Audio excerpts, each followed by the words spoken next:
All right, what's going on, everybody? Welcome to another episode of the Blindside Blitz. I am Jim McFee, and of course, there he is, Mr. Joe DeCapita. What's going on, Blitz Nation? Welcome back for yet again another one. And we're going to be talking about all things NFL. Listen, if you're new to the show, we really do appreciate you stopping in. Could you do us a huge favor? Help us grow this channel. We're already eclipsing 4,000. We're at 3.76 thousand right now. We're closing in on 4. Want you to be a part of it. Become part of the Blitz Nation. And you can do that just heading over to YouTube for us. Hit that subscribe button. Also, don't forget, hit the thumbs up. Share it to all your family and friends. And don't forget to comment down below because we are live right now. We will be reacting to any comments down below, whether it be a question, an opinion, you want to share it into some of the show. That's what it's all about. And we are brought to you by Grumblings Media. That's right. Go ahead over to grumblingsmedia.com. Check out their website there. They have articles. They have other podcasts like ours, whether it be political, entertainment, and other sports. This is your one-stop shop to go for it. Jim, let's get into this thing. And we can start this off right now by simply going over some of the craziness that was the NFL this past week. 10, right? Yeah. So real quick, like there were some crazy games for sure. Like, and if you were lucky to see them, like we look at the nail biter that was the Pittsburgh Steelers and the Washington Commanders. That game, I tell you, that was something impressive. Like for both clubs, you got to see it was a challenge on both sides. Russell Wilson, can he win against tougher competition? This Commanders team, led by rookie Jaden Daniels, was able to keep this game close. They had the lead right towards the end, but then the defense failed the Commanders, which if you watched last week's show, we kind of alluded to that could be the deciding factor. And sure enough, the Commanders defense let them down. Steelers go ahead very, very late into that game. And then we're able to close it out. Steelers win up that game. Another surprising thing that I'll have to say is the Vikings game. I mean, Vikings against Jaguars. We thought that this was going to be like a landslide. It was going to be over. Vikings should run away with this game. And it only ended a 12-7 game. So Sam Darnold had a very rough outing. That offense didn't look that well, didn't look as in sync. That was one game that kind of surprised me. Another one I want to say is I got to say Patriots. Like we talked about it, how maybe the Patriots could win. Maybe they figure it out. But the Chicago defense, we fully expected them to kind of give them a run for their money. And the Bears D did not. Patriots were able to overcome and beat the Bears and Caleb Williams. All the hysteria about Caleb Williams, how he's going to be the quintessential quarterback for the Chicago Bears and bring him to the homeland. Well, it ain't going to happen this week. The Patriots, who have Drake May at the helm, were able to beat the Bears 19-3. If you look at some of the other matchups, something else I want to kind of touch on is the Jets. The Jets. This was a game against the Arizona Cardinals that we saw against the Texans. We thought we saw the Jets offense kind of came to life, and we're like, oh, this is the team that we've been waiting to see. With all these collected pieces, they should be winning more games. Going into this matchup, after kind of surprising some people against the Texans, you kind of expect the Jets to kind of keep the ball rolling and maybe get another W against the Cardinals. Well, I got news for everybody. Arizona Cardinals, they're legit. They're real. They might not have all the star-studded roster, but they got ballers. They got competitors. And they've played very solid defensively as well as offensively. And they are able to pull off some wins. Now, they get a win against the Jets, and it wasn't even close, 31-6. So now you're thinking, is this it for the Jets now? Are they pretty much done for the year? Because it doesn't seem like they're going to be able to crawl out of the hole that they put themselves in. And it might just be over and out. We're done. Looking towards the next season. For the Arizona Cardinals, they're on a completely different spectrum right now. They are looking at, right now, leading the division. Right now, really surprising some people out there. And they continue to do it. Let's see when it comes to a tougher matchup that they're going to have to face. I'm curious to see how they handle when that happens. Yeah, Jim, Joe. I mean, yeah, it you're was back. crazy. And what's funny too is there was a lot of games to where some of the key teams where you thought were gonna have the win Hmm. and kind of control the game still though, but even be a tighter game came up, really sluggish at first. Look at that Detroit game. Holy smokes. Like they pretty much got lucky in that one easily because it seemed like, again, Houston was going to roll them. That whole first half was insane. And the fact that, the Detroit Lions, especially right after Dan Campbell comes out at halftime and says, well, we need to do defense has got to start making some turnovers here and there. And would you know, there's a turnover right there as he's being interviewed on the sideline. Hmm. And they come back and win that game in the end. Wow, what a crazy game. And then the Giants even too. You want to talk about my Giants? We're going to talk about them a little bit. Actually, I'll hold off on that one, but that one again, a tough loss here in Germany after winning the coin toss and going to overtime where you think you have an opportunity. And You like you usually have an said, a bunch of advantage. other ones. Right. And Arizona. How about Arizona? We said this was going to be like Arizona was going to keep this close and be very competitive in this one. And we wouldn't be surprised if they were going to win this one. Well, they But not flat like out this.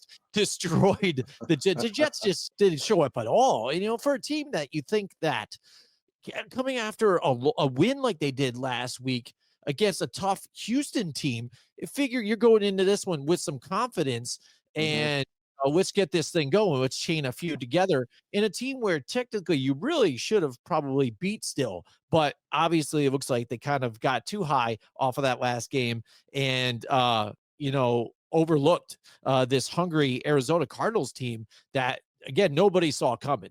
I mean, if I Yeah. had started a pick six this week, it might have been teams that we never saw coming, and Arizona Cardinals would be on that list right there.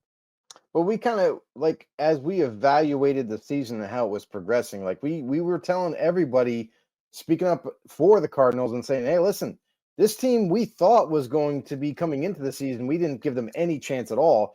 But now things are looking different in Arizona. Kyler Murray, a healthy Kyler Murray, is putting defense on skates.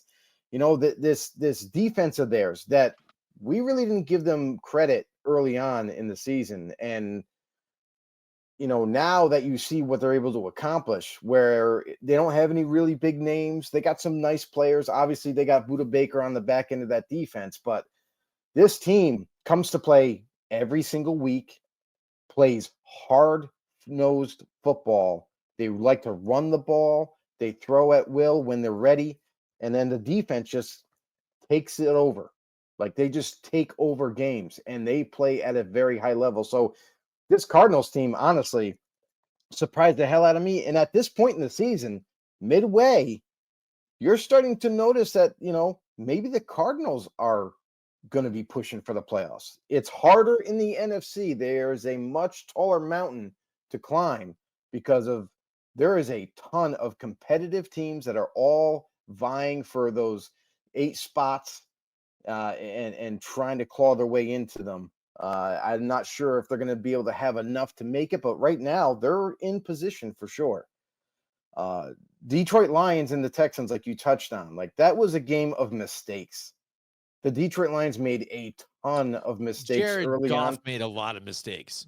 The early on, interceptions, a lot of them were and inexcusable. the Houston Texans were able to score points, and then the Detroit Lions were just trying to force things to happen. Jared Goff was not himself, really, just not No. himself, like making very uncharacteristic type of plays, especially this season.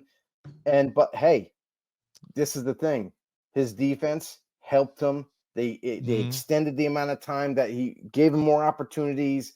They got those couple of turnovers, like Dan Campbell said they needed, and then Mhm. it just turned the tide. And then here you are at the end with an opportunity to kick a field goal to win it. They do that. Good for them. They remain on that hot streak. Little bit of a speed bump, but nonetheless, a win is a win. And the Dolphins Rams. Final thing I want to touch on. Yep. Yep. Dolphins Rams.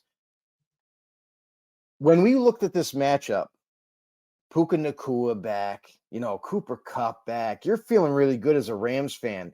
And to make it even better, by the end of the week, you didn't get one, but you got two starting offensive guards back to solidify that offensive line.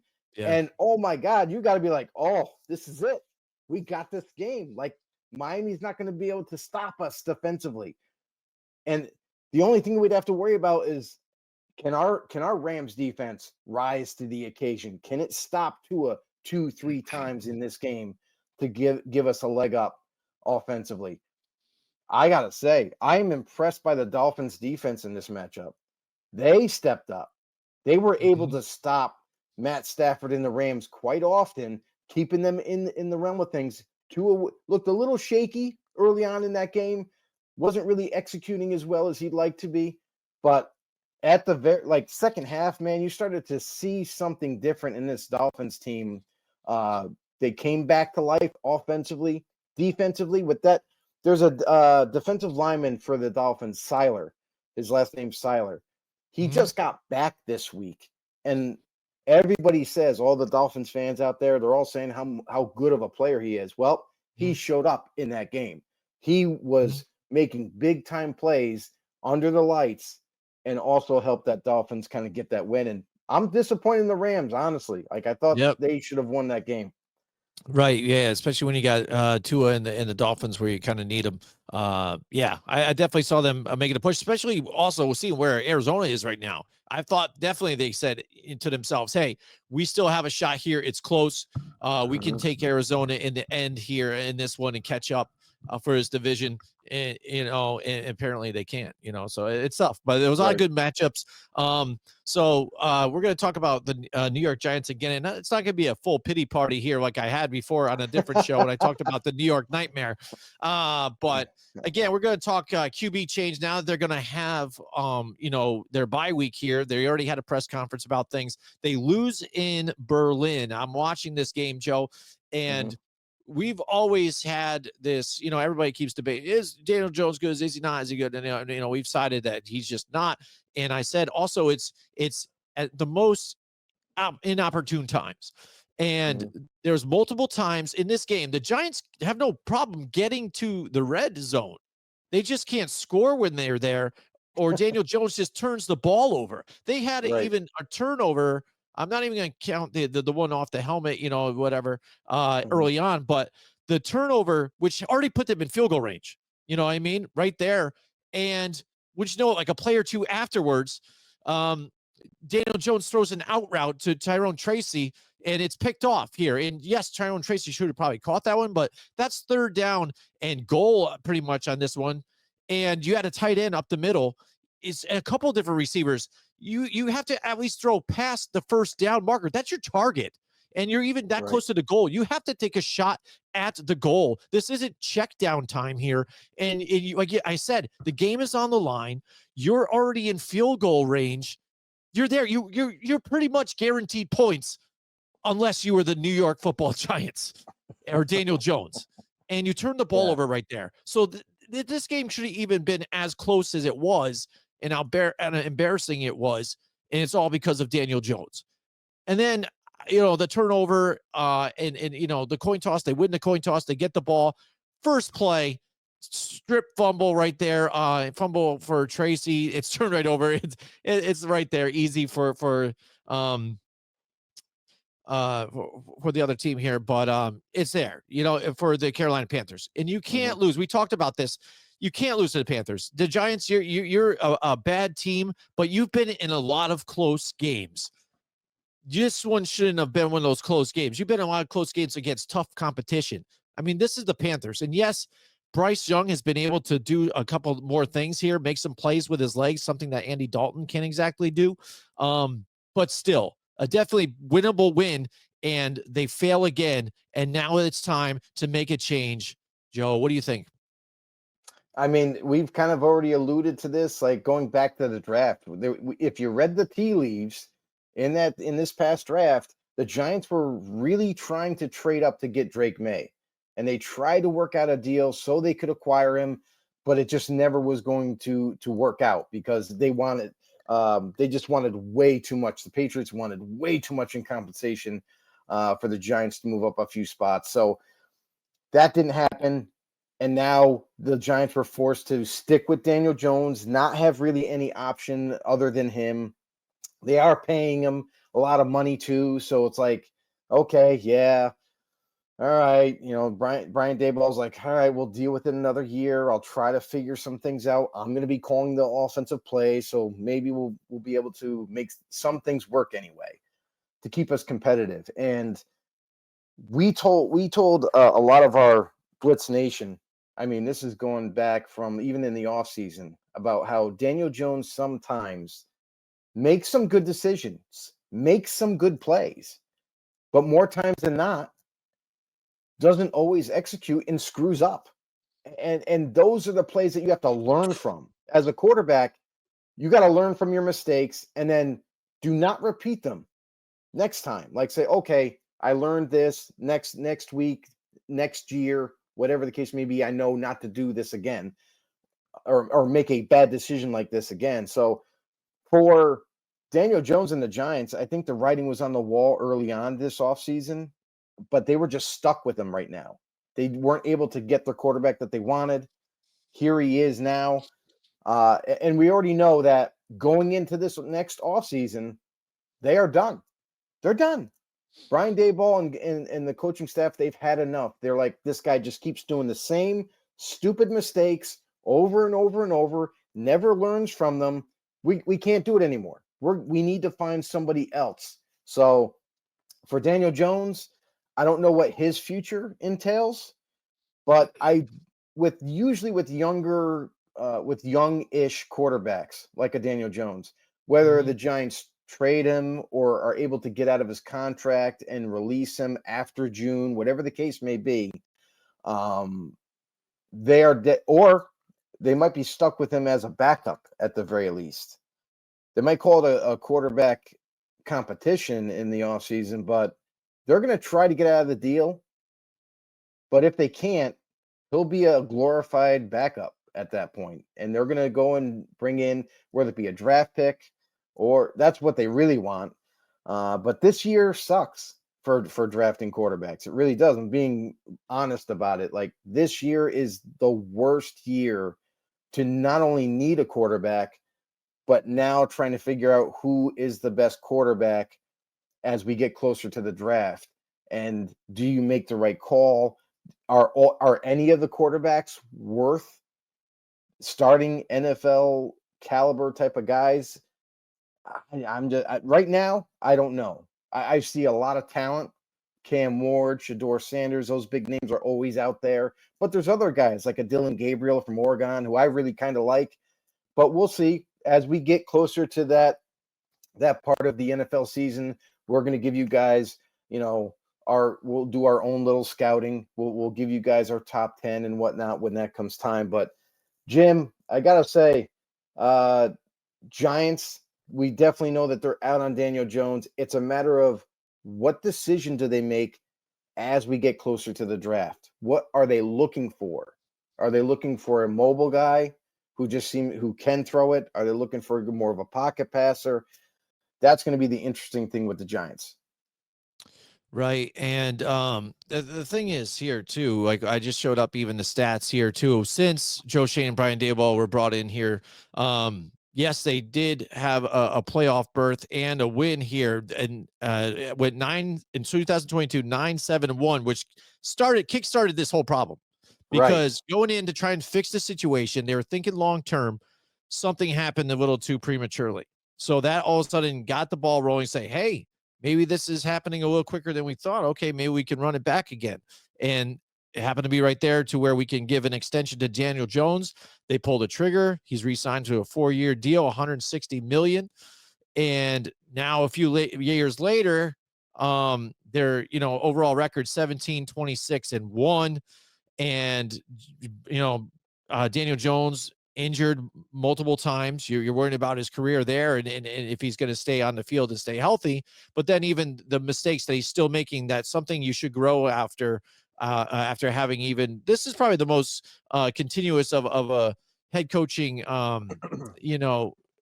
class that he's had together. You know what I mean? Because before you could always say, well, they brought in multiple coaches in different schemes. So he had to learn a couple of different ones. There's change, turnaround, blah, blah, blah. And that's partially part of the reason now that I think John Mara is saying he's staying with Joe Shane and he's staying with Brian Dable because the Giants don't like doing all that. They don't like changing around all of our different single year and a lot. They really want stability. They want to be one of those franchises that kind of gets back to this whole thing. Let's stay stable. Let's stick with our team that we have. Let's grow. Let's go at the ultimate plan. So going forward now, I think the Maras have also looked at this and said, let's look at the ultimate plan now. After I've already reassured that Brian Dable and Joe Shane are sticking around, it's the bye week. What are you doing, fellas? Daniel Jones is guaranteed $23 million, has an injury guarantee. So if he gets injured, he still makes that money. So yeah, real quick to go with his contract. Sure. His total guaranteed salary for this year is $36 million. So they got to pay him 36 no matter what. Yep. And they can get out of it if you make him a post June 1st cut. However, you're only going to save this year. You're going to save $750,000, but your dead money hit is going to be tremendous. It's going to be $47 million. Now, in 25, there's no guaranteed payment at all. That's it. He's done with guarantees in 25. If you were able to make him a post June 1st cut next year, it is $30 million in cap space and only $11 million in dead money. So you could possibly see a scenario where the Giants keep him for one more year under contract, draft a quarterback, have a little bit of a competition, and they're going to hope, obviously, that the rookie wins. But even if he doesn't, you got something, you at least have insurance one way or the other, whether Daniel Jones stays as a backup or the rookie can come in, if things get a little crazy the following year. And that way you save the most amount of money out of his contract. But again, you'd have to wait another year to do that. Yeah, and I mean, I understand that scenario too. I can see that being a likely scenario, but then also it has been brought up to the fact that we've seen teams do this before when you have a situation like this. And we saw it with, say, Russell Wilson even. And also the Vegas Raiders with Derek Carr. Same thing. Didn't they shut him down? And then all of a sudden he was traded away, right? So no, he wasn't traded away. He was a cut. free cut. Yeah, cut. So this is a scenario that can happen, I think, going into this next season. The fact that they just shut him down, they got to do it anyways, keep him healthy so he can go to a different team, and they start somebody else now. And they keep whoever's there now, I think, in the back. But if you do that, who's the quarterback now that you're pulling to? I know a lot of people automatically assume that Drew Lock is going to be the guy moving in, stepping up next. But I kind of look at, why not put Tommy DeVito in right now? Because if you're looking for one, a younger guy to see what you even got there, you know what I mean? He's still unproven yet, but he's still, his stat wise too, is better than what Daniel Jones is doing right now, and better than what Drew Lock is doing right now. And you want a spark, he drew a spark to the team when he was playing.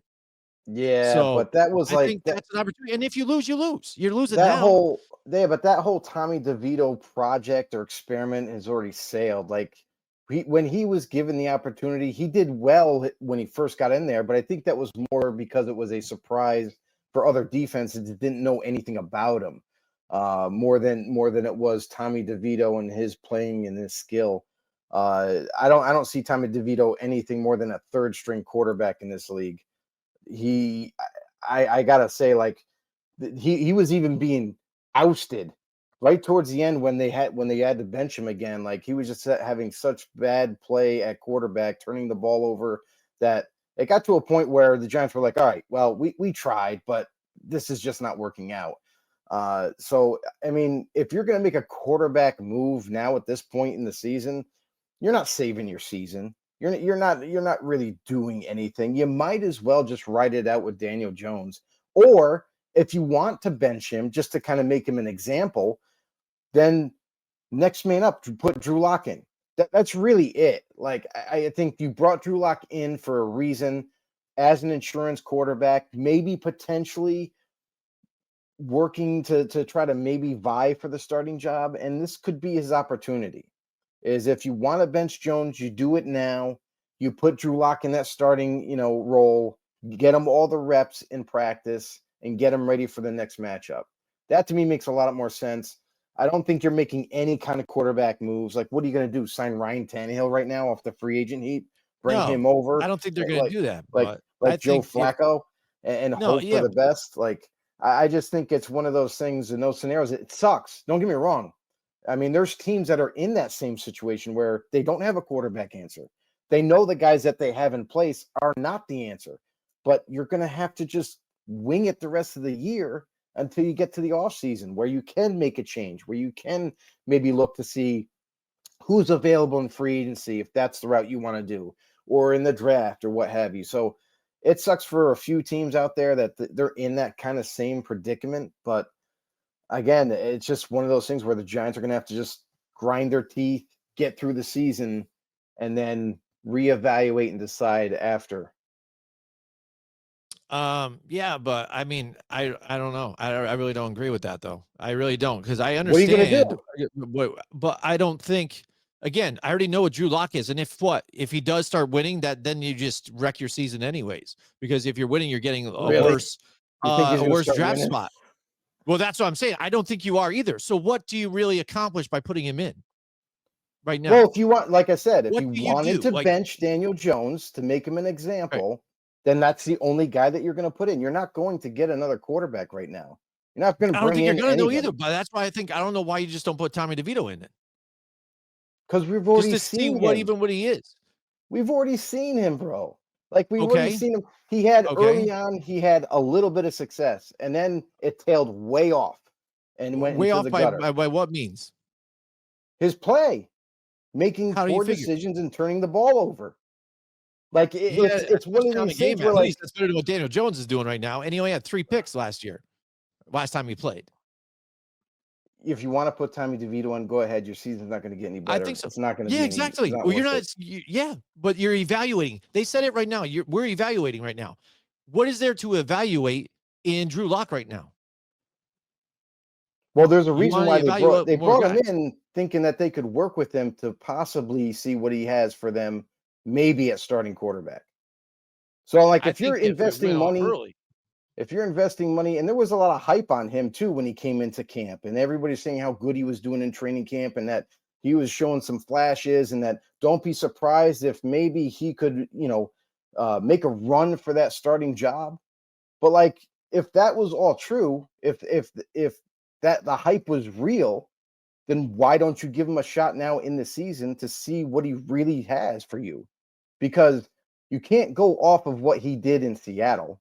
You can only go off of what he's done for your club because it's a different offense, because you have a different coaching staff coaching him up. So if you really wanted to find out what he can do for the Giants, now's the time you do it. But if you don't have any intentions on benching Daniel Jones, you just stick with Daniel Jones. There's really no evaluation period right now. So like it's either you make a change or you don't make a change. And I don't really care who you go with, like Tommy DeVito, you can go, Drew Lock, but I feel like there's a reason why Tommy DeVito isn't second on the depth chart. Yeah, I get that for even a reason, because again, I mean, Drew Lock's got experience and has been there and things like that. I I mean, I know, but understand I'm that too. saying the Plus, coaching staff. I think you even say even what he did in Seattle doesn't, don't knock him for that or whatever. I think that's actually elevated him to where people think that he can potentially do something, because he played well when he was with Seattle, when he was asked upon. Before that, in Denver, he was terrible. So I think just that little bit of Different stint that environment, he different was situation. in Seattle helped him out to kind of say, hey, maybe we do make the trade, the switch here. But I think if you had to, you should have done that in like week 3. I think if you had to figure Too out what early. Daniel Jones was doing, and then you're like, hey, we still got Drew Lock in our back pocket, let's do this. Or say we're winning and then Daniel Jones starts to act kind of funny, then you put him in later on. But right now we're at a spot to where, even like they said, they are literally evaluating everybody right now and Mm-hmm. looking to see who's going to stick around on this team. And I don't Mm-hmm. think you really do that with Drew Lock here only way I see this again is if you're already saying you're moving on and you're going to somehow shut down Daniel Jones. You're going to figure out, see if you can kind of get a trade somehow for something for him. And you're going to see that you do have something for Drew Lock because he's done after this year. His contract's over. So you can maybe re-sign him again cheap if he does okay enough for your bridge quarterback or just a backup again. But I don't think they're going to draft a quarterback in this upcoming draft either, though. If they're not even any good ones, I don't think it's worth it. I mean, this is the thing is if you don't, you're going to have yet another terrible season. Unless you're going to plan on, here's the thing, is you either have to draft a quarterback or you have to pay a large amount of money for a veteran quarterback to come to your team. Like, and the contract that you have to do with Daniel Jones, that's what makes it difficult, is you got a lot of money invested in him, and it's not as much as obviously like the upper end quarterbacks. But it's there. It's on the books. And until you can get out of it in 2025 very comfortably, like that's where you save the most amount of money. Mm-hmm. That's why it shows me that the Giants, in order to get another quarterback in this kind of realm, you draft a quarterback because the amount of money that rookie quarterbacks make now is minimal. Mm-hmm. And you can afford that. You can afford Daniel Jones to still be there and have a young quarterback come in, work with the staff. You're gonna end up most likely going to end up starting him over Daniel Jones, and he'll just be there for insurance if anything was to happen with the rookie. But that to me, it makes the most financial sense, the most logical sense of how to attack this offseason. Now, I'm not saying that just because they draft a quarterback this year means they're out of the quarterback market for the following year. Because if the quarterback doesn't work out or they don't see any traits that they like in the season, they can always be like, all right, well, we're going to have to go for a better quarterback market the following draft. So if you don't go quarterback this year, the problem with doing that is that you're going to still have Daniel Jones.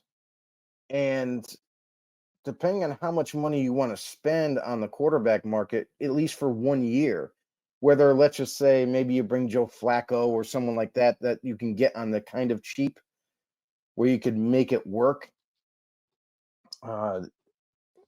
You're just delaying the inevitable.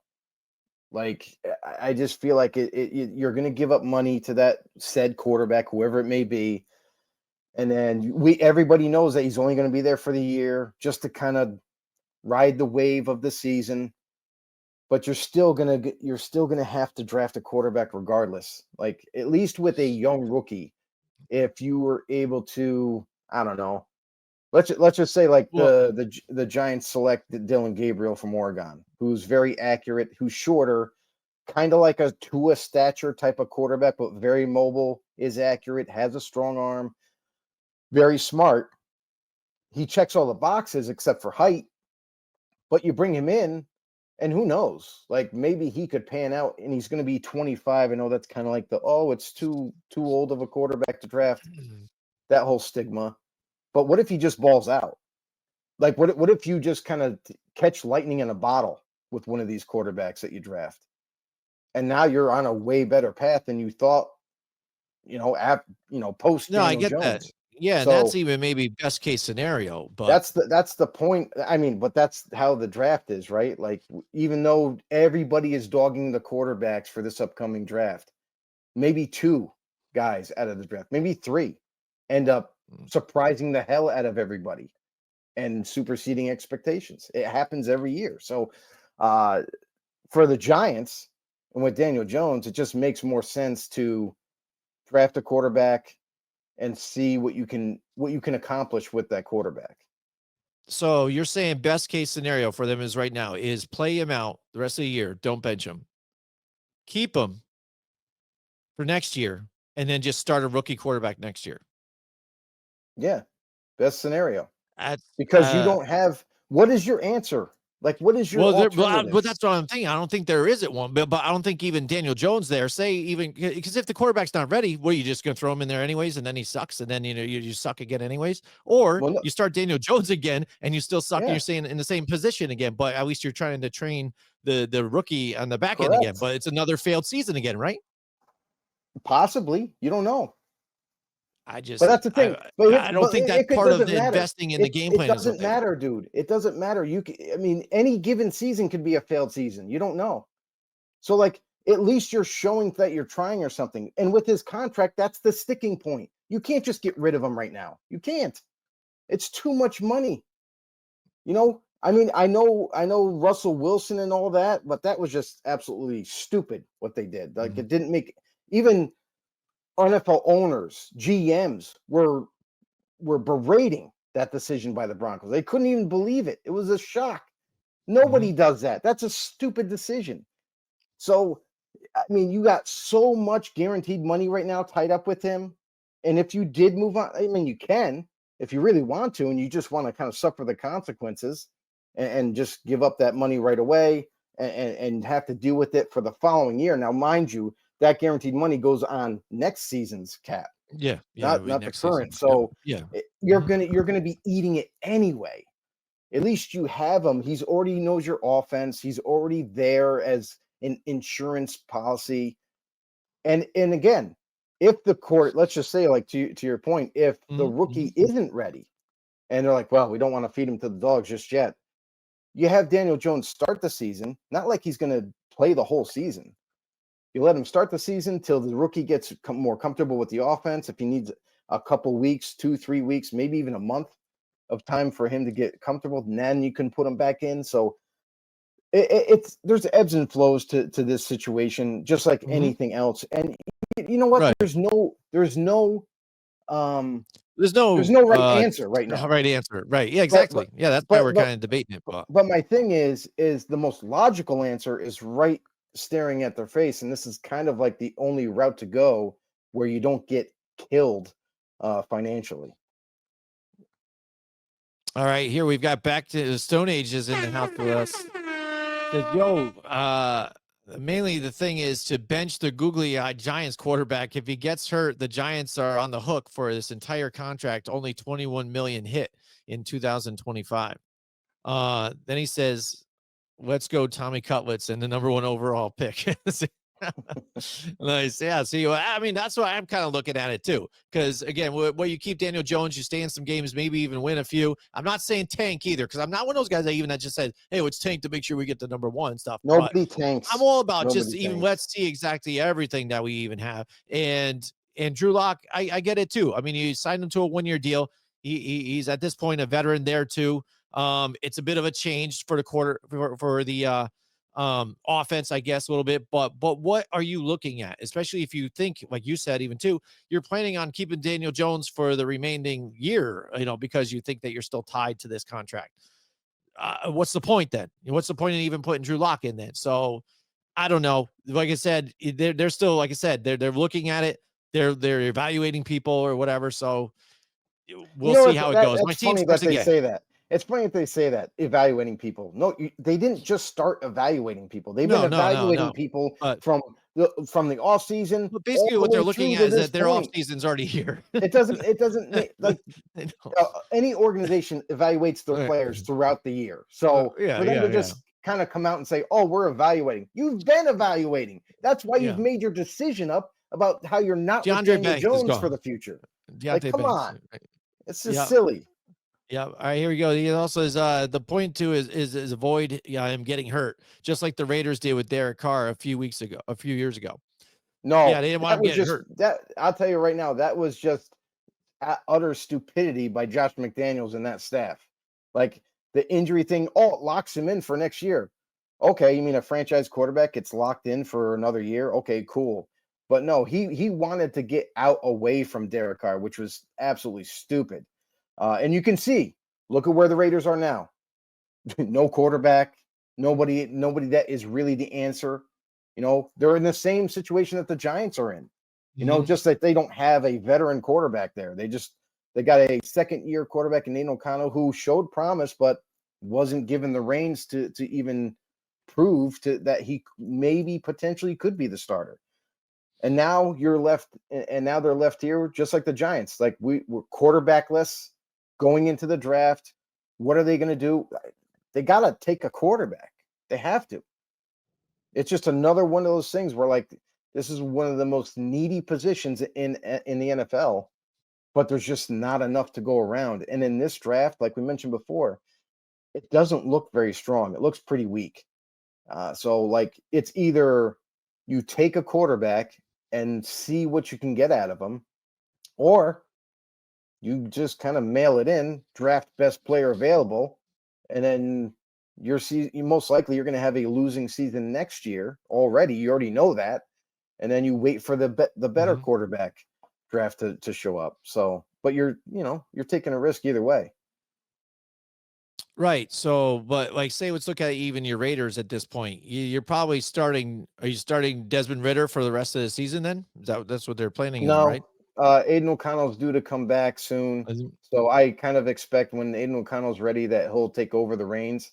Gardner Minshew is just kind of. I think he's had to have played his last snap as a Raider. I think the Raiders are going to look to get out of that contract after this year, make him a post-June cut, and move on from him. Desmond Ridder, third round pick. I mean, he's had a one dismal season with the Atlanta Falcons. This is kind of like his second chance, if you will. And he showed something because he has an arm. Last week, throwing a touchdown pass to, or not last week, but last game. Yeah, the week. Throwing a touchdown to Brock Bowers and whatnot. People are going to say, well, it was garbage time, whatever. I mean, he still made the play. So I think Ridder will get the start now, like this upcoming week, especially after off the bye week. We're able to work with him a little bit more. But I do expect when Aiden O'Connell is healthy that he will come back and be the starter for the rest of the year. Okay. But it's just a messy situation altogether. Well, it is again, and that's why it's like it's similar, but it's different, and that's why I'm kind of even looking at like the thing with Ridder. It's like they're starting Ridder though, even too, because they want to see what they even have in him, what they got. You know what I mean, for what they traded away. Well, so they kind of want to see the real reason why they're starting Ridder is because they don't want to see Gardner out there. Oh, they don't want to see Gardner because you know what he is, though. You know what I mean? Well, there's no point. I mean, hello.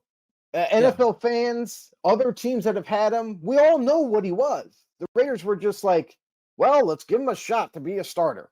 No, he's not a starter. Never was, never will be. All right, everybody. So there we go. We had a good talk about the New York Giants here. Moving on. I'm interested to see what happens with it, I guess. Interested, quotations, I guess, maybe terrified what might happen maybe terrified. with this. Yeah. Just because it sucks. Like when you think you even have a team, we were bad for a while, and then all of a sudden you had that little glimmer, like, oh, we might be getting back here again. All right, cool. And then you're shot back down again. You're kind of like, man, this just sucks being down here so long and just not having that. You don't have expectations like these Dallas Cowboys fans have, but you have a glimmer of hope a little bit, and then they just shoot you back down, and then you're just shattered again. Like, no, we still suck. We suck again, But hopefully things can turn around here. I'm glad they're sticking with the regime that they have there now. And I'm liking some of the moves that they're doing. Hopefully they can get us out of this hole here. It sucks though too when you see some other teams that have a quicker turnaround than what our franchises have had. All right, Joe. So some other news that's going on right now. The Bears now, after a surprising loss here too. We talked about this game last week when we did our picks. You had picked the Patriots, but then even last minute a change of heart, just depending on even too like the injury list and stuff like that. You changed to the Bears.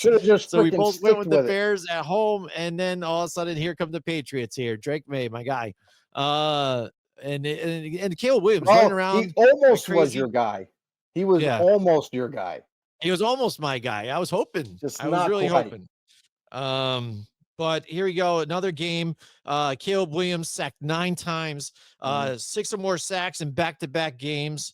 And it's just looking bad for the Bears right now. And it's kind of funny too that we don't have egg on our face, at least at this point.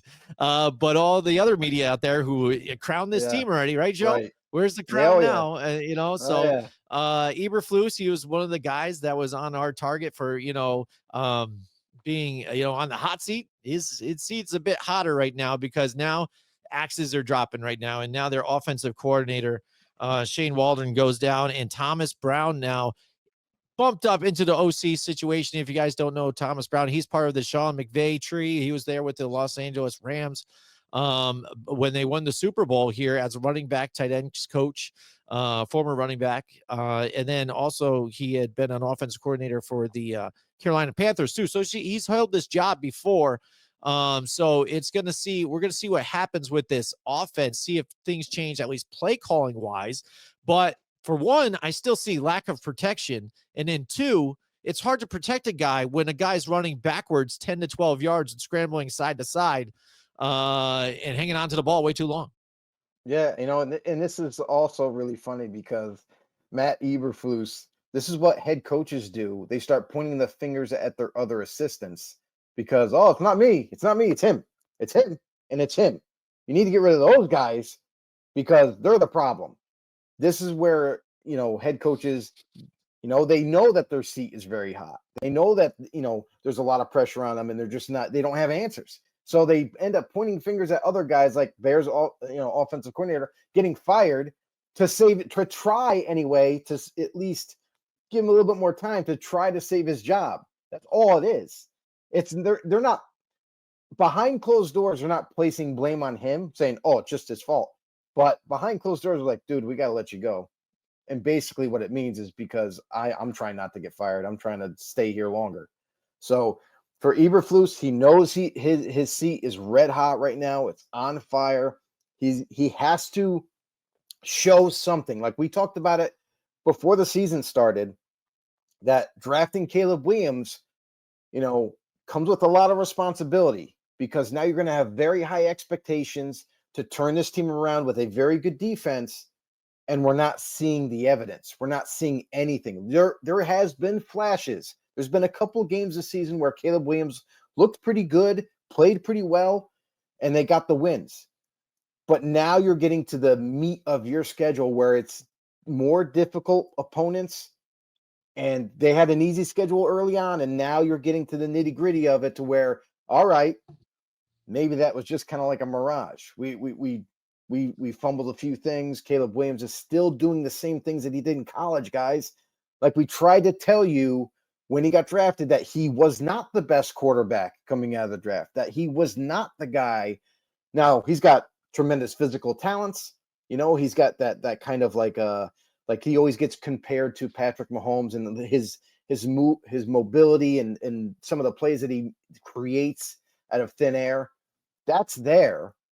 But when you need a quarterback to play quarterback and not just play maker, you have to run the offense, go through the necessary targets and go through your progressions to receivers. He struggles with that. He looks at one receiver, kind of like in college, looks at one receiver. If it's not there, then he starts to get antsy. And then he looks for someone else. And if they're not there, forget it. Now he's running in circles. And he's running just like Jim said, 10, 12 yards back. And then guess what? In the NFL, way faster and stronger than college players. And they can catch you. And that's what he's starting to realize now, that he can't do the same thing he did in college. And it's the whole offense, because he's the quarterback. The whole offense is struggling with his leadership. It's struggling with his playmaking ability. And it's making the offense struggle, which in turn Bears are losing games. And for Matt Eberflus to just call out the OC and fire him just to kind of maybe elongate his own, head coaching opportunity here for the Bears. Right. I think it's one of those things where like, okay, cool. You change the OC. Guess what's going to change? Not the offense. It's the same offense. You can't change an offense in the middle of the season, even just by firing your OC. It's the same offense. The only thing they can hope for is maybe better play calling in certain situations, but that's really it. So congratulations on the new OC. You get your opportunity. Maybe you can show some people that maybe you deserve a shot at becoming an official OC. Maybe the Bears keep him, maybe they don't. But this is kind of like a last-ditch effort for Eberflus to kind of try to keep his job. Yeah, and it's kind of stinks though, even too for them too, because the defense was doing their jobs here. Just the Yeah, for offense sure. is failing them at this point. And Been all year. I can see even the injuries on the offensive line here with Braxton Jones, Tevin Jenkins, and Wright. But still, when you have I think the running back here, DeAndre Swift here, back here, and he's only getting on average 60 yards, I think, a game. You got to get it open here and get the more balance, get that running game. And that's kind of what the Chicago Bears has always kind of been about, Joe. Your defense and running the football. And this team isn't even like that. So what do you do here as an offensive coordinator? And with Caleb Williams holding the ball too long, try and simulate a run game, quick, short dump off passes. DeAndre Swift, get him involved in the passing game. Spread it out a little bit here. Even some of these wide receiver screens, something quick, dial it up to get him out of that. And then also get him in a rhythm. Maybe go fast paced a little bit too. Keep the other defenses on their heels. Something I don't think they were doing as much or as well in the last, couple of games here too for them.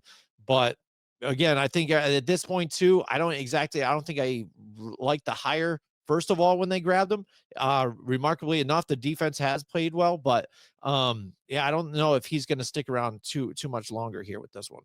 Well, I'll tell you right now, it's going to come down. That's why they made this brash move, just like the Raiders did when they fired Luke Getsy. Understand this. They tried him out. He wasn't their first choice. They didn't get, Cliff Kingsbury like they really wanted. So they settled. And they settled for Getsy and hoping that maybe he can like resurrect his coaching career. Nope. So now Antonio Pierce is even feeling the heat a little bit and feeling the pressure. He might be one and done in Vegas.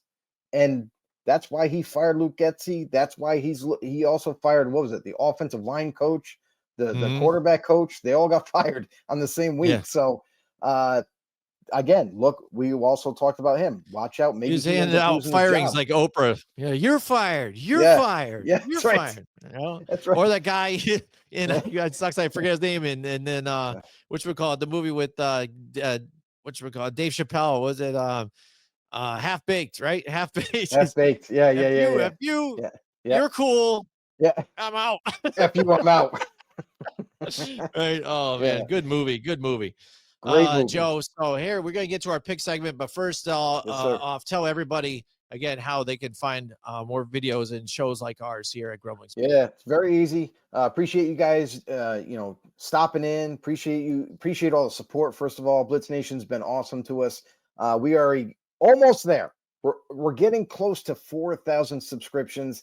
If you could do us a huge favor, if you're new to the show, even if you're not, tell some family and friends that they love NFL talk. And we are the most interactive NFL talk show out there. Want to prove it to you? Drop it in the comments down below. Head over to YouTube. Hit that subscribe button for us at Grumblings Media. Also, don't forget to hit the thumbs up. Don't forget to share and what have you. And also, you can also take us on the go and become part of the nation by anywhere you get your podcasts. Also, if you wanted to go further look into grumblingsmedia.com, their website has a plethora of articles and other podcasts like ours, whether it be political, you're into political, sports, entertainment, it's all there. Make sure you give it a look-see. That's right. All the political hype maybe it's dying down a little bit after the election and things like that, Joe, but there's a lot of stuff there. All I know, man, like, listen, they won 3 times. Republicans won 3 times. They got the House, They got the Senate, they got the presidency, and clean sweep by the Republicans. Yep. And wouldn't you know it, the stock market started to go up. Bitcoin's up. Everything's up now. It's like funny it's funny because my dad said that his stock was it when President Trump got elected, or not elected, but when he got all the votes, right? And they're like, this is going to be your president, right? Bag. The very next day, his shares, he made like 10 grand in one day. Yep. Like, that's how much of a difference it made. So We'll see. And Exciting. So hopefully it's there's what exciting times moving forward for this working. nation. I That's can't wait right. till January on that one. So Yes, sir. Yes, sir. absolutely. Okay, so Joe, there it is. It's the pick section right now. Here we are, week 11, just like that, creeping up on us. I grabbed the photos quick, and I'm sorry, Joe. I will do better and getting better photos now. Terrible. But see, I'm sorry. Terrible. You Uh, did me dirty, but bro. there you What go, the take out hell? that one. But there you Oh, go. There's the stats right now. There's horrible. I'll 92, send you 90. a picture if you want me Hey, smiling. there you go. Maybe we could do that too, because I This was like, is hey, you know what? terrible. Maybe we'll put some photos right there. So all Oh, right, I'll get it off the screen for us right God. now. So we're doing better, Thank but you. last week only 9 to 5. We're working 9 to 5, Joe. A couple of those swayed, not against or against our way here, like but some other ones though. Luckily, we held on to even like the Detroit Lions game. Um, yeah, you had the Arizona Cardinals on that one, so you got me Mhm. on that one. But some were close. That Minnesota Vikings game again was hairy at Dude, times. And you we took see some of these guys, Sam Darnold, which would look so good and so clean, making a few bonehead mistakes here. So I think going to the well of Justin Jefferson a little too much, and defensive players were keying up on that. Yeah, you're starting to notice that, even with Jordan Addison and TJ Hawkinson, Mhm. like Sam Darnold did rely on Jefferson a lot because they didn't have Addison early in the year. They didn't have TJ. So like he kind of depended on him pretty much every game. Now you're at the point of the season where teams have enough video footage on Sam Darnold to see, all right, well, how much is he keen on Jefferson? We know that the ball's going to go to him, but how much? And it's at such a enormous amount of times that defense was like, all right, well, this makes it easy for our job. We're just going to key on double teaming him and making sure that he doesn't get involved that much. They slow him down, but Sam Darnold still tries to feed him regardless of coverage. So now Sam's at the point where he needs to learn from his mistakes, much like Daniel Jones, and now utilize everybody because now you have Addison, you have TJ. It's not just Jefferson there. So watch for Sam Darnold if he corrects himself going into this week, starts to spread the ball around a lot more than what he used to do and just go for Jefferson. So that'll be a key thing to watch for the Vikings.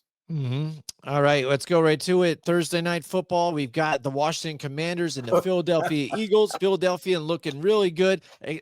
Again, though, Jalen Hurts, though, again, is really sketchy to me again. I don't know. I don't know if I trust that guy even right now. But as long as you got Saquon and Saquon, we trust. That's what they got to do. Ride that wave, baby. Get that running game going. And then, you can, the rest is cake here. But you do have the Washington Commanders who are still red hot. Suffering a few losses here. Last week was tough. They almost got back into it here, but they're one of Yeah. those grinded out type of teams, and they're still young. So they let one off the hook. I think they're angry. They're hungry still. Jaden Daniels still looks good. Terry McLaurin, he was hyped in that game, and I feel again, just to touch on it quick, and not get into it, but there are a lot of games, including this one, where officiating were really bad. With You Washington, don't and say. then even there was You a don't lot say. of them suspect. We'll get into the Bengals game and stuff like that too, but there was a few different ones there on either Oh my side of the God. ball too. But Washington kind of, I think they're going to go in this game, even though it's in Philadelphia. Mhm. I think they're really going to kind of be hungry here, going at them, and I don't know exactly who is the underdog in this one. Philly's got them in the division right now. They're at 7-2, right? And then the other team 7-3. I think they're 7-3. Mm. So they got them by an edge. But this is kind of the tiebreaker here. So I think if Washington pulls out the win, they'll jump up in front. I think it's going to be close, but I really like the chances of the Washington Commanders. Yeah, I mean, this is a team that has been on the rise this season, and it's all because of the rookie quarterback, Jaden Daniels. We Yes. talked about rookie quarterbacks early on coming up for the next coming draft. But Jaden Daniels is like no other. This is a rarity, people. We've seen back-to-back drafts where a rookie quarterback came in and started for a team and immediately changed how they play, immediately changed the productivity of that offense. Jaden Daniels is crazy good. Like we think that just because you take a quarterback in the high end in the first round, that you got your answer. Like he's going to pan out. It doesn't always happen. This is an extreme rarity. So CJ Stroud a year prior goes to the Texans. Now Jaden Daniels at Washington. This shit does not happen. Just want to let everyone know. But Commanders playing really good football. Now, the thing that kind of clipped their heels last week is their defense kind of let them down at the end. They had to stand up. They had to get a stop against the Steelers, and they just couldn't do it. That to me is it. Like their defense hasn't played up to par like their offense.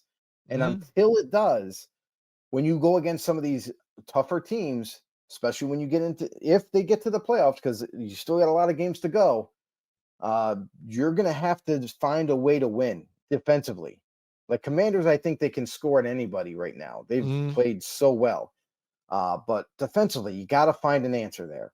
The Eagles, this is going to be in Philly, going to be pretty tough environment for them to play. Jaden Daniels has played in tough environments already and has done well.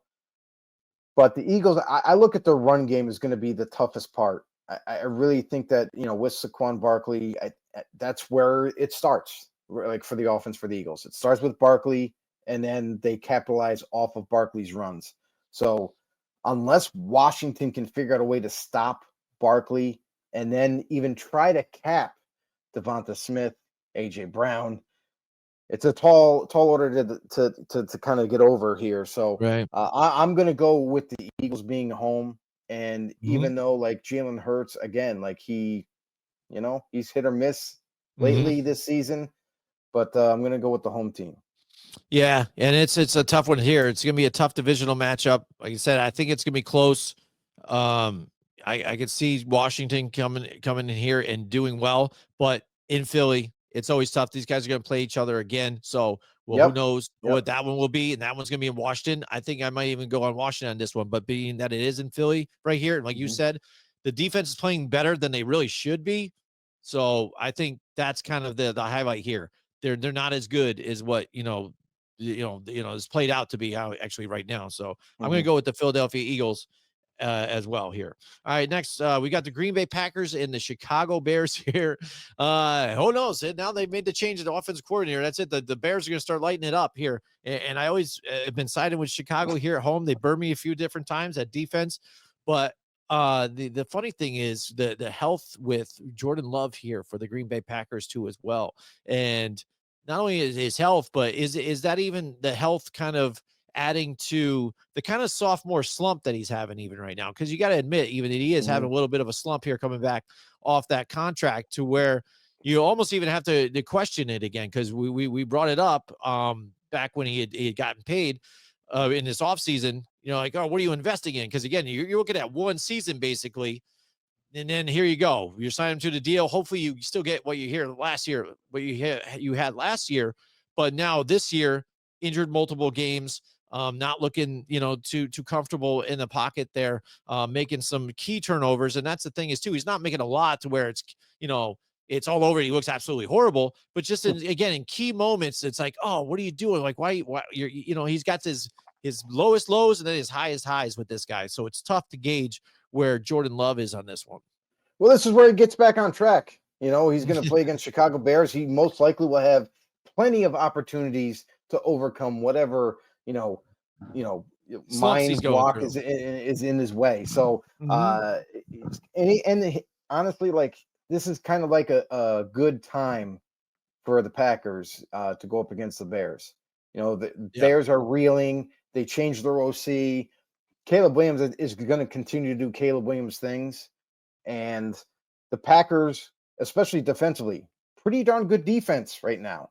So far this season, they've been one of the top defenses, and they're going to come after Caleb Williams. They're definitely going to put a lot of pressure on him. They're going to try to get him to force some mistakes, getting the ball more times than not in Jordan Love's hands, giving him ample opportunity. The Packers, to me, are going to I don't think they're going to run away with this one just because of Jordan Love's kind of inconsistencies so far at quarterback. But I think the Packers get the W. Yeah, I mean, I'm looking at this one too, and they might be close for a little bit, just because, like you said, with that little inconsistencies, I guess too. But I think the ability of the Packers to be balanced, with Josh Jacobs too on top of it, along with Jordan Love in the passing game, I think they're just going to be better coached and be more prepared than what what the Chicago Bears are going to be. So I'm going to go with the Packers too as well. All right, next we've got the Jacksonville Jaguars and the Detroit Lions here. Here we go. The Lions again snuck out a close one here. They should have never had that one. You know, it's I think it was the first time since 1970, I think they said, Mhm, that a team with 5 turnovers and being down by that many, mhm. 5 interceptions, down by that many points, came back and win. I mean, that's craziness. But Jacksonville, are they going to be with Mac Jones again? Are we going to see another Mac Jones sighting here? Because I think that would be very interesting with that team as well. Because I was even thinking about it after even Trevor Lawrence got injured. I was even debating here, do the Jacksonville Jaguars even just a one get a spark? But Trevor Lawrence hasn't been playing the best as it is. Pull him out, bench him, and put in Mac Jones and see what you even have with this one. You know what I mean? Well, And it doesn't. almost look at it as, hey, maybe you're punishing Trevor Lawrence for a little bit, but sometimes Mhm. so you've seen this. Sometimes that's what these guys need or whatever. You're playing poorly. I'm benching you. This guy's playing, and then at least you see what you have in Mac Jones. Well, we haven't been able to find Trevor Lawrence this season anyway. So if you bench him, it's not going to be any different. You've already paid this guy a lot of money. He's your Yep. starting quarterback, whether you like it or not at this point. Mhm. And if Doug Peterson loses his job, if he gets fired at the end of the year, it's going to take a special coach that wants to coach Trevor Lawrence. That's going to be a very difficult thing. Um, uh, do they think that they could turn him around and get him back on the upswing? So that'll be interesting all in itself. But for Trevor Lawrence, even if you were to like bench Trevor Lawrence, put in Mac Jones, it sounds like Mac Jones is on track anyway to start this week. But again, even if let's just say Mac Jones has a good game, not a great game, a good game, shows something there, he's not going to be sticking with the Jaguars. Like Mac Jones wants to start at quarterback or at least have the opportunity to start at quarterback. And now that Trevor Lawrence is locked in with that contract, I see Mac Jones being there this season and then looking towards the free agency period. But again, I would like to see Mac Jones get another opportunity because he did show flashes in his rookie year with the New England Patriots. Like he Mhm. legitimately looked like he could be the answer for them.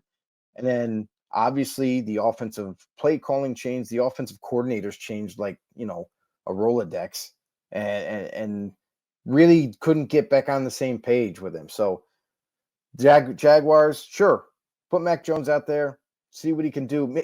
Basically, he'll be debuting for free agency, really. Right. Uh, so, Right. but the Jaguars, I'm sorry, I don't see them winning this game. Like Yep. it's curtains for them. They're on their way to keep continuing to lose, making sure that Doug Peterson is going Yes. to lose his job at the end of the Solidifying. year. Mhm. So give me the Lions in this one. And even though they had a scare last week, but let's be honest, the Texans aren't like a dumpster fire team. They're not like a bad team. They're one of the good teams that are competitive. So the Lions had struggles against them, but they were able to overcome. I think they'll be able to manage against the Jaguars. Mhm. Yeah, I think so. The same thing too, with this team too as well. Um, Minnesota Vikings and the Tennessee Titans here. Titans looking a little better, making some competitive games here. So this Will one makes it a Levis little is more back, interesting. Yeah, Will Levis is back. Actually, when I looked at some of the throws, I'm like, man, that's what we liked. I right? mean, dude, that's what we liked Right. about you, buddy. Like, why can't you Yep. keep getting this together here? And then, now Sam Darnold again with the turnovers here. Like, oh, that's what we Mhm. didn't like about you, buddy. And but like you said, I think he's kind of going to the well too much. Dude, just spread it out a little bit. You've got this other talent around there.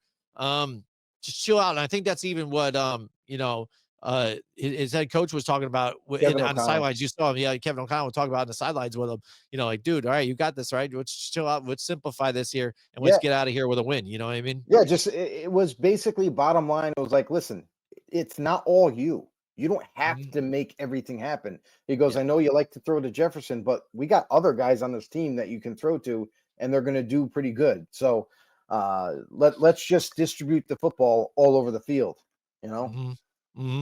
That being said, though, too, Titans again. I don't think it's still. I think they're going to make this a competitive game. But overall, I think I'm going to side with the Minnesota Vikings on this one to keep it rolling. Yeah, just to be fair, to tell everybody out there, we're doing this very early this week because we have no injury reports. It's only Tuesday. Yes. Wednesday is the first day of injury reports, so we are literally winging it on who's injured, who's not on these. So take that into consideration. Yeah, take that, and then you'll see if maybe there's a difference with our picks if you are tracking our picks, stuff like that, because we do make some changes sometimes. But yeah, so like the Vikings, to me, this is kind of like their bounce back game. I mean, honestly, they struggled last week. This is where they're going to kind of get back on their horse and take over this game. I don't think that it's going to be some kind of crazy score, but at the same time, I think this is going to be somewhere in the realm of 27 points that the Vikings are going to be able to put up, whether it be Jefferson or Jordan Addison or TJ Hawkinson getting the ball. And don't forget, they have Aaron Jones in the backfield too. So even though the Titans have a pretty good defense, they really do. If Levis somehow can figure out a way to go toe-to-toe and put up points, this could be a little scary of a game for the Vikings. But give me the Vikings anyway. They should be winning this game. Yep. All right, next let's move on to the Las Vegas Raiders and the Miami Dolphins. Raiders, again, they're just kind of figuring out what they have here at this point. The Miami Dolphins, I think, is kind of hitting their stride now that they've got, Tua back here. The offense looks a lot better. You said the defense even again looks better at this point too.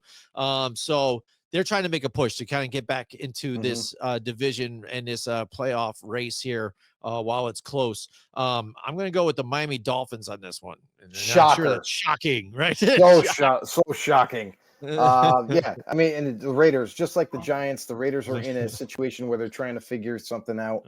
And, whether it be, Rizzer starting at quarterback, and that's what it seems like it's going to be this week.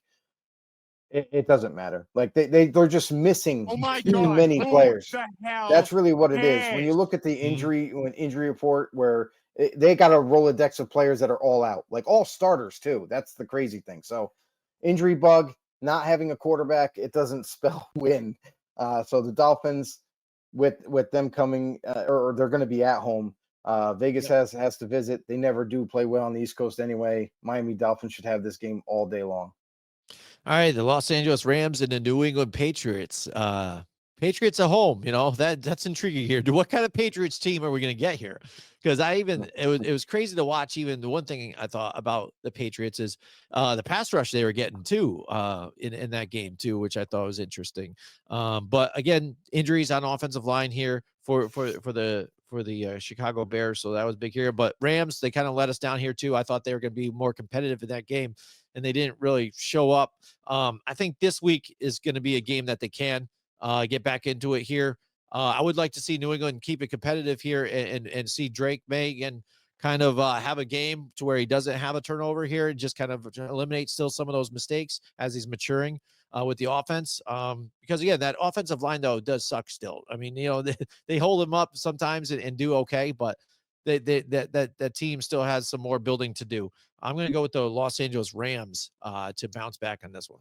Yeah, they're a rebuilding team, and they don't have all the pieces, and everybody knows it. So it's like they got their quarterback. It looks like he's going to be the real deal. He's playing really good football, especially in his rookie year. And now you build out from there. Now you shore up the offensive line. You get them more weapons. That's all on the docket for the next offseason.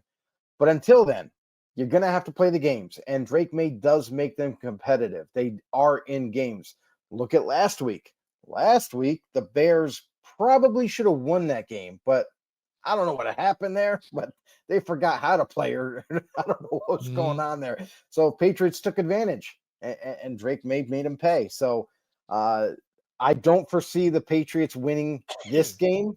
Against a Rams team that honestly they let you down. As a Rams Mhm. fan, they let you down last week. That was a game that I kind of anticipated them to kind of get another win in that column and continue, right? And then you come up to this matchup where maybe you start getting a winning streak going, but this is where it's going to have to start, I guess. Rams, give me the Rams against the Patriots in New England.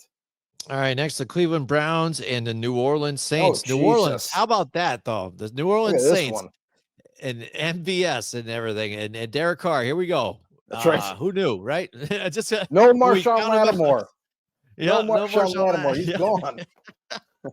Yeah, I know, and it's just kind of funny. It's like a team that you think they're just beat and done, against a rival again. And Atlanta Mhm. brought it close towards the end, but I mean, Yeah. New Orleans just had them early on some things, and that defense, which I was more surprised about, the Raheem Morris defense, letting some of these big plays. That's what it was. These big plays killed them.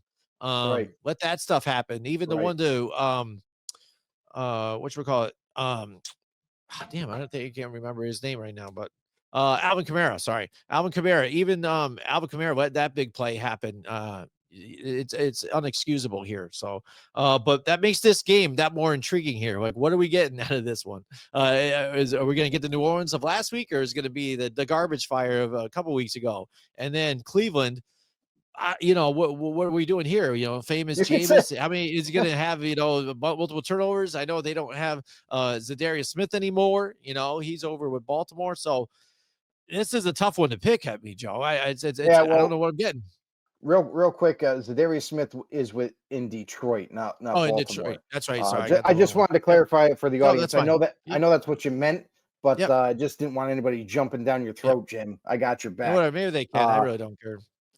How many teams we go over and I forget how many we're going over. It's like, man, it's like, it's got to be like, one of those, I can't remember his name either though, too, but a player that, Rogers Cromartie, Dominic Rogers Cromartie is like trying to remember how many kids, all of his kids' names. Oh, That's yeah, what I'm right. trying to remember how many trades happen in the NFL because I cover so many of them. You know what I'm Yeah, saying? so the Cleveland Browns, the Saints, these are both teams that are kind of similar right now. Like, you make a move, you put Jameis Winston in for the Cleveland Browns. His first outing had a pretty good game, had over 300 yards, had 2 touchdowns or 3 touchdowns and 2 picks. It wasn't terrible, but it was pretty good, for Cleveland.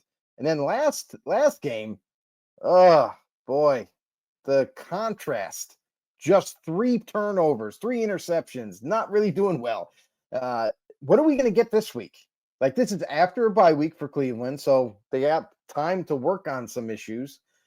But and it sounds like we're not going to see DTR, Dorian Thompson Robinson, like we thought he was. I thought he was going to end up starting this week after the bye.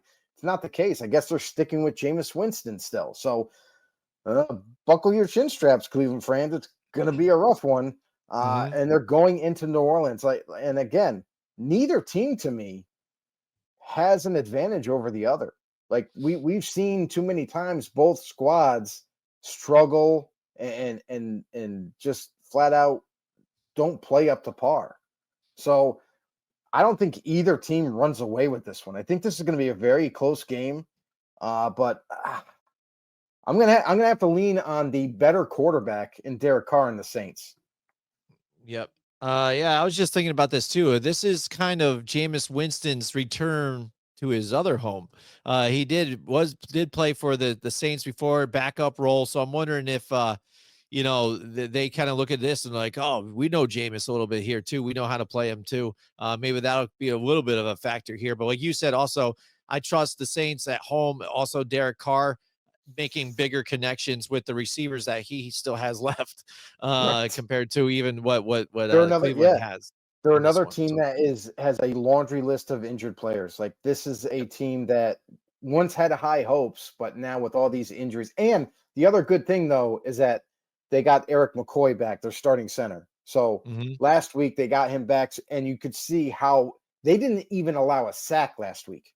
Like, that's how important it is to have your quarterback of the offensive line in play. So Definitely a good job by the O-line last week for the Saints. We'll see what they can do this week.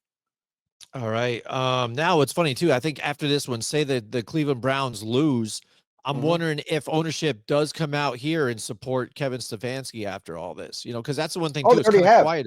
Yeah, They already okay, have. that's good. All They've right. already stated like, oh, Kevin Stefanski, because there was rumors out there, right? Right. And they've Right. already stated that Kevin Stefanski is our guy. That's why we extended him. Blah blah blah.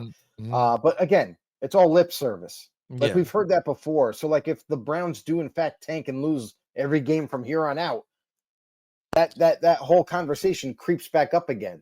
So Right. we'll see how they finish. But I don't know. Maybe they do stick with him, but it doesn't look good right now. All right, next we got the Baltimore Ravens and the Pittsburgh Steelers. This is going to be an exciting game, I think, too, just because these teams, when they always play, it's always back and tough. forth. Tough defense here. Baltimore just barely edged out a win here on Thursday night. I think that was another game too where they should have probably even had, they started off slow, again, and got back into it stuff. But I think they should have been running the ball more efficiently in that game and kind of attacked better. It seemed like they held Derrick Henry back, and then all of a sudden, second half, they're like, "Oh yeah, that's right, we got Derrick Henry here. Let's run the ball," And it was very said that different though. Like that game, Derrick Henry couldn't get it going. It was that simple. Like the Bengals defense did what they needed to do to win that game. They slowed him down. They limited him to like 3 yards a carry in the very beginning of that game, where it made it difficult for the Ravens to run their typical offense because they couldn't establish the run game. So I got to give a lot of credit to the Bengals defense for stepping up. And honestly, they got screwed out of that game. Like we talk about poorly called games, that was one of the worst ones yet. So Bengals, you deserve a win in that category, but referees didn't see it that way. All right, Baltimore and Pittsburgh, Joe. What do you think? Honestly, this is a very tough matchup, like you said. This is going to be another big time test for the Steelers, I feel like, and Russell Wilson and that offense. Can they overcome a interdivision rival who plays very physical football, just like the Steelers do? Like, this is why this matchup is incredible, is because both these teams are going to be at each other's throats. They're going to be hitting hard. Sometimes they might even be hitting after the whistle. But very tough matchup.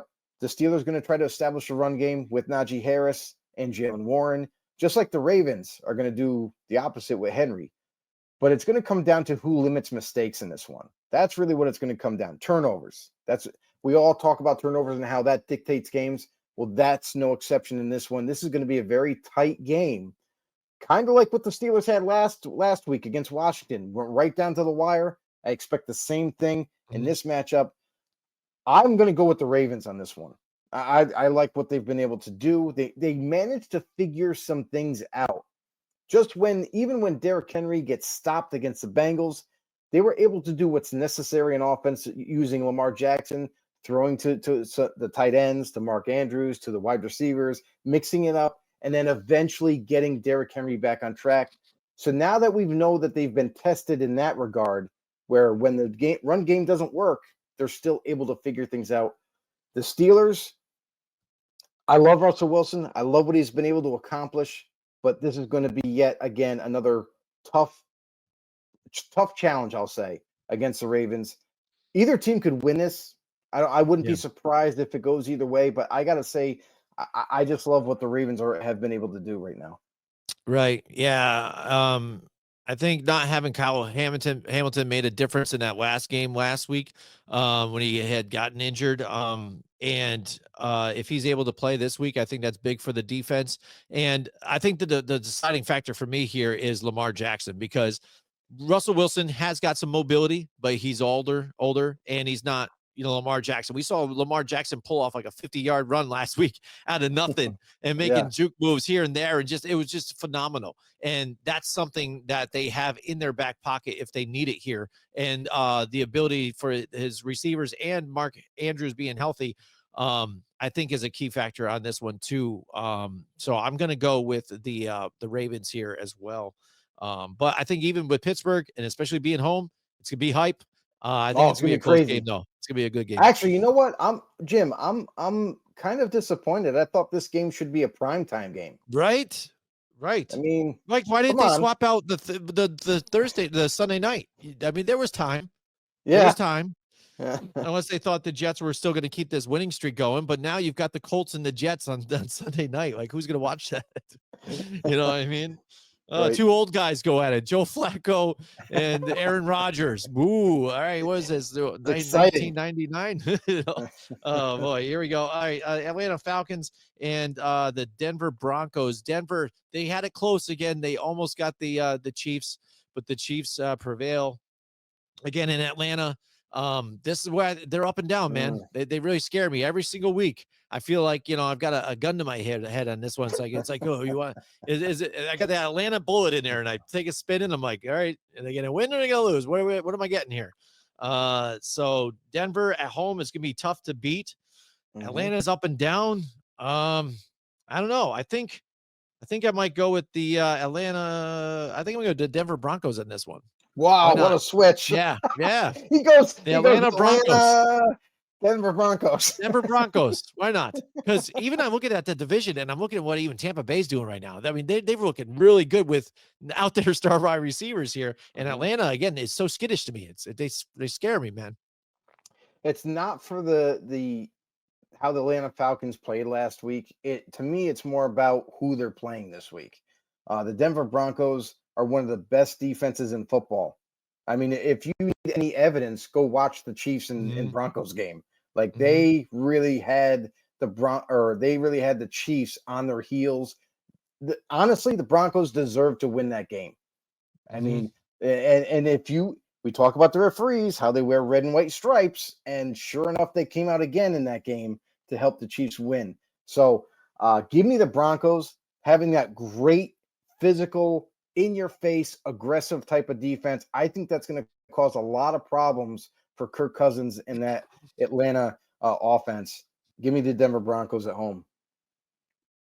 There you go. All right. Here he's in agreement with me on this one. All right. The Seattle Seahawks and the San Francisco 49ers, Joe. Seahawks starting to look a little better here on times, but San Francisco, they've got Christian McCaffrey back.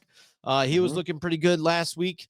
And they looked like they were rolling like the 49ers of old, I think, last week. So they look real good. Yeah, it's not just Christian McCaffrey, though. Like Deebo's healthy. Juwan Jennings made a big impact. And the rookie sensation that is Ricky Parasol.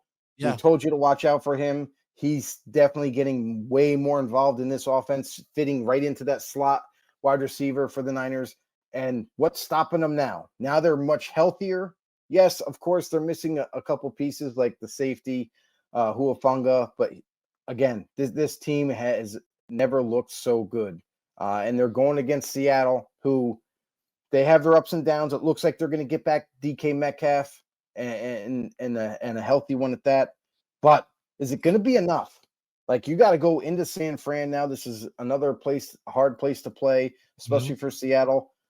I like the Niners in this one because they're home, because they're a lot healthier, obviously.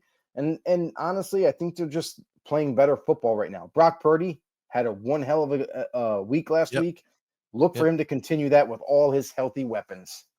Yep. I'm going to go with the 49ers too as well, since and this is the game everybody wants to even flex this one to Thursday night, though.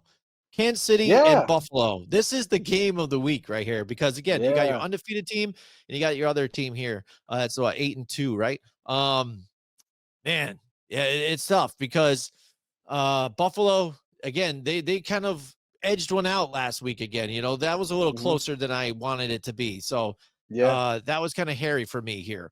That's why it makes this pick a little closer here. But I'm still going to go with my gut. I'm going to go with what I want. I'm going to go with what I think that should win and what should happen, because how many times have we seen Kansas City, again, just barely backdoor in some of these games and really relying on that defense. I don't think the offense has looked really great at all. Patrick Mahomes at times is kind of getting out and playing that whole, I'm going to run, then I'm going to dump and all this other shit. All right, man, enough of this. I'm ready for the Buffalo Bills finally to get a win here against Kansas City here. I'm going to go with the Bills. Circle the wagons. God damn it, Bills, let's get it. Let's go. Yeah, and if any of the games, like the Chiefs have been they've been kind of tiptoeing on that line where Mhm. like win and loss, like do they fall left, do they fall right? But they keep falling to the winning column because Mhm. they have a little bit of added help. And I'm sorry, but it is true. Like it's been kind of the NFL craze right now. We have people on social media going back and looking at plays and seeing what the refs called and kind of saying, oh no, that's not true because this look at the play right here. Like so, we have our own nation of investigators on the NFL prowl, and they are proving the NFL wrong in a lot of their calls. The Chiefs are no exception. We know that they get help. It's not even like you can't even argue it. Uh, and this is going to be no different. I feel like the Chiefs are going to be helped a little bit in this game, especially in critical moments. It's not all the time. It's critical moments is where they get helped. The Buffalo Bills, Jim, if any game that the Chiefs were going to lose, it has to be this one. It has to Mhm. be. Like, Mhm. I don't foresee the Chiefs going undefeated throughout the regular season. And I think Right. this is kind of where they get their first loss. I agree with you. I think it's going to be in Buffalo. It's going to be absolute mayhem in Mhm. Buffalo. They are going to go berserk, jumping through tables Mhm. and just going absolute berserk. So I like the Bills in this one. I think they're prime and ready now that they have Amari Cooper at their disposal. This is going to be one epic game to watch. Give me the freaking Bills. Nice, nice. I love it. Yes, absolutely. Yeah, dude. And what's funny too is let's say even if Kansas City goes undefeated this year somehow, Mm-hmm. this has got to be one of those most underwhelming undefeated teams That's right. probably of That's all right. time. Yeah. Oh yeah. Most likely of all 100%. time, right? You're like, how did they 100%. even do this? Like seriously, you Yeah. know what I mean? And I think So I'm not 100% sure, but I know that Isaiah Pacheco's getting closer and closer to coming mhm. back. It may be this week that he returns, which also will be a nice bump for the Yeah, that Chiefs. would be yep, bump the Chiefs. Yep, absolutely. And then maybe the refs will let Patrick Mahomes know when they get close this week. That's Um, right. so yeah. Cincinnati and the Chargers. This game, I swear right now, has playoff implications. Ooh. And because of where Dun, dun. Cincinnati is, they should have had a win last week. They don't. So they're on the outside looking in, but they still Mhm, have a shot. There's still a mhm. chance. And the Chargers still have a chance to screw it up. They're in right now. So I think they're gonna be one of those edge bubble teams Mhm. in the AFC side. You know, we're seeing, especially if Denver pulls off that victory here this week, to get back into it. This is gonna be between these three teams around here are gonna be hovering around that lower area, I think, in that bubble. And I think Cincinnati plays well against this type of team. Yes, you know, they're Jim Harbaugh's calling Justin Herbert Beast Herbert now. That's real good. He's got to work on his names, you know what I Dude, mean? he His is nicknames. crazy, bro. He Like, a lot of his press uh, conferences are absolutely out of this world. Like, they right, don't even make sense half the time. The dude's calling himself Moses. The dude's right. like, he's just like saying all these awkward things, out of this world things. Like, the dude is a riot to watch. If you have an opportunity, I suggest you go watch some press conferences by Jim Harbaugh. They're Right. absolutely comical. But I like what the Cincinnati Bengals, again, they've been quietly kind of doing something and getting better at defense here. And Trey Hendrickson has been doing it anyways, but he's stopping the run. He's a sack leader right now. And the Chargers, like you said, also develop around that strong pro style running game. And then Justin Herbert makes some plays. I think that plays into what Cincinnati wants to do here. I think Cincinnati is going to be able to shut that down, shut down the run game, and kind of attack this team a little bit. I'm going to go with the Bengals on this one to pull off a victory against the Los Angeles Chargers. Yeah, it makes a lot of sense too. Like the Bengals finally proved to us that they can stop the run. Maybe it's because they got back a couple of guys healthy. Yeah, I that's know that true. there was the rookie D tackle for them. It's taken quite some time. I think he was suspended, I believe. That he missed some time away from Cincinnati. Now he's back into the lineup, and he's definitely really helped the interior of that D line. So the Bengals looking like a little bit different of a defense than early on in the season, and their offense is much better, even without T. Higgins. They're able to capitalize with their tight ends, not just Mike Gesicki, but also Tim Hudson. Who the hell is Tim Hudson? Yep. Hudson. Like Tim Hudson, I right? saw him in the last game, like he was catching one ball after another, and I'm just like, wait, what the hell's happening here? So they definitely have a lot of ways to beat you offensively. It's not just Jamar Chase. And when T. Higgins does come back, that's kind of when they're going to make their surge. That's when they're really going to make a major push for the playoffs, trying to get back in the race. And it has to start here against the Chargers. This is a team where roster-wise, I do like the Bengals roster better. Obviously, I give the advantage to Joe Burrow over Justin Herbert. I give the advantage, even at running back. I love Chase Brown. He's been a amazing godsend for the Bengals. Drafting him in his second year, just outplaying everybody. So I like what they got going on there. Chargers, on the other hand, this is where they get themselves in trouble. I feel like they're going to try to run the ball like we talk about every single week, which we know they love to do. Jim Harbaugh, that's his whole MO. But they're going to get caught behind. They're going to be down by 2-3 scores even, and then they're going to have to throw to try to get back, and that's when they become one-dimensional. Give me the Bengals against the Chargers getting the win. One player I think for the Bengals too, I'm kind of disappointed in is Jermaine Burton too. I thought I'm not. Yeah, no, I get it, but no, I thought he could kind of be that again, surprise play. Make some plays here, especially with the injury to T. Higgins here, and he's had opportunities. He's been down there streaking down the sidelines and right there and just stone hands, and it sucks. You know what, Jim? I'm surprised to make some of those plays. I'll tell you what I am surprised about Jermaine Burton. I thought he was faster. He's not as fast as I thought he was. He looks like he's running in mud half the time. Right. So, I thought that too. I just don't know. He's going to be a rotational piece, and that's it. Like it's unfortunate, but I haven't seen enough from him.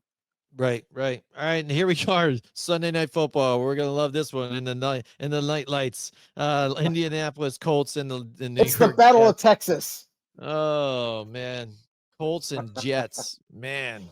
Colts good. and Jets. Colts and Jets on is Sunday 1 o'clock. Night. No. Well, I gotta hear it as 8:20. Did they change that one? I have this. So they did. So who would they put in on Saturday night? So they did sub a game out. Who Battle they have of Sunday Texas. night then? The Texans and Cowboys. That's I got for Monday night. That's Monday night. Yeah, Sunday night's Bengals we're on Chargers. Sunday. Oh, it is? Oh, okay. Yeah. So they did swap those out, but they swapped that out and put that in there. All right. So what do you got? You got the Jets or the Colts before we get to Monday night? I'm looking at this as we go down the games, and I'm like, wait, the Colts and Jets we didn't pick yet. Yeah, because I just printed it up off of Pick'em, printyourbrackets.com. So I guess that's what they have. So they must not have updated it. So now we know that we can't trust Pick'em. Got it. No, we can't. Print your brackets. Come on, man. Colts and Jets. Update. That's what, honestly, oh man, the Jets should win this, right? Like, even though like the Colts have a decent defense, they really do. And this is kind of what perplexes me is these two teams playing each other. I expect the Jets to win because they have the better players, but at the same time, I don't know. Is it that damaged right now? I mean, they look terrible. You know what I mean? It is just bad. Like you even look at the chemistry between Devontae Adams and Rodgers. It's off. Like, Adams running a different way, and then Rodgers throws it another way, and it's like, dude, we saw the same thing with Garrett Wilson early in the season, and it's just continuing. How much of it is chemistry now, and that's the question, or is it the offense? Like I don't know. Like things are looking very doom and gloom as a Jets fan. Yeah. And listen, we thought last week Jets would put up a fight against the Cardinals. We thought that was going to be a good game. We thought that even possibly the Jets might come away with a win. Didn't happen. Now you're playing a Colts team that we thought was going to win, or at least win a couple more games before they got to the Jets, but now they've been struggling too, even with Joe Flacco. So this one is kind of like just toss it up and go. I'm gonna keep rooting against Devontae Adams. because he left my Raiders, and so I'm going to go with the Colts in this one. That's what I'm All going to right. base it off of. Right. Okay. Yeah, I get you there. And I'm torn because again, the Jets have wronged me a bunch of different times, but Oh, a lot, yeah. again, I still I think can't trust they them. still I can't yeah, trust them. you can't. But I mean, you figure you got to be able to on this one. Like, dude, just get it together here. You got Joe Flacco on the other side, and even Jonathan Taylor, they're not even running him efficiently even either on that side. I figured they were trying to get him going a little better for Indianapolis to make it a little better, and they're not really running the ball. But so Yeah, I think I'm gonna go with the here's the Jets on other this one. Why not? here's the other thing too. We also thought the Jets were going to beat the Patriots, but that didn't Yes. happen. No, that didn't happen either. A lot of different surprises this year. All right, so finally now to the game, the Battle of Texas here. Monday night again. I think when they planned this schedule too, eons ago, they're Right, like, "This is gonna right. be awesome." Yep. And Dak Prescott again, season-ending surgery. He's done. You get Cooper Rush. The offense looks terrible. Micah Parsons feels bad for all the pro players that have been there for a while. Oh man, doom and gloom. Everybody's sad now in Dallas. So you guys don't like losing, do you? Oh no, it's sad. Houston, no, pulling off, looking very good last week. They're looking like they're running on all cylinders, and they still don't even have their starting wide receivers back. But Mechie looked really great in that game too, as well. Joe Mixon shut down a little bit game last week. Had a few different runs, but again, not a whole lot of production out of him. But I could see that happening this week. I think Dallas's run defense sucks. And I think they're going to be able to move the ball as they want. And I'm liking the Houston Texans in this one to now be the Lone Star State's team. Way to build that up. Boom. Maybe America's team. Yeah, they could be the new America's team. How would you do? No, They should do a there's game no like that, America's team. Let's right? stop that. There's no I know such thing that as whole thing is a America's sham. team. Anyways, yes, we It's all so know stupid. that. It is dumb. Anyway, the Houston Texans, like, there's not much to talk about this game. Like, the Texans are the better team. They just are. The Cowboys are going through a lot right now. They don't have their starting quarterback. They can't run the ball. We've said this ad nauseum through every single week. Even though they have a healthier defense, I don't think that's going to be enough. I think their defense is going to get tired out just like every other week. Give me the Texans to beat the Cowboys, and may them rest in peace. Yeah, and what's funny with Dallas is, you can kind of relate them. The same thing as like Budweiser, right? Dallas, America's team, is like Budweiser, king of beers. The name's there, and that's what they live by. Is it's the king of beers, but Right. really, nobody really that knows and likes beer drinks Budweiser. It sucks. And so the same thing with the Cowboys. I think it's a good analogy. America's team, but do we all really like the Cowboys? No, Yeah, we no, don't. no. It's a big sham. It's all in the name and all that. So there you go. The Dallas Cowboys are the Budweisers of the NFL. There you go. There you go. You heard it here first, everyone. There you go. And that's how we're going to close out the show. That's right. Thank you so much, everybody, for joining us tonight for another live one. It's week 11 here. We're excited for some of these games here as we get to see what this playoff picture might turn into going forward. And Joe, let's bring them out here. How, again, one more time, can you catch this show and others like us? Yeah, we're still looking through a little bit of a kaleidoscope right now, looking at the playoff picture. It still hasn't ironed itself out, but it will as we get down the stretch. Thanks, everybody, for tuning in. Listen, if you're new to the show, we really do appreciate you guys being here. Help us grow this channel. We are growing like crazy. We want you guys to be a part of it. Head over to YouTube, hit that subscribe button. Also, don't forget, hit the thumbs up while you're there. Why not? And just so everybody knows, it's absolutely free.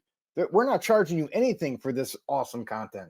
Just head over there, hit the subscribe button. That's it. Thank you guys so much. And don't forget to share. And you can also take us anywhere you get your podcasts. If you want to take us to work, the gym, whatever, and just listen to us.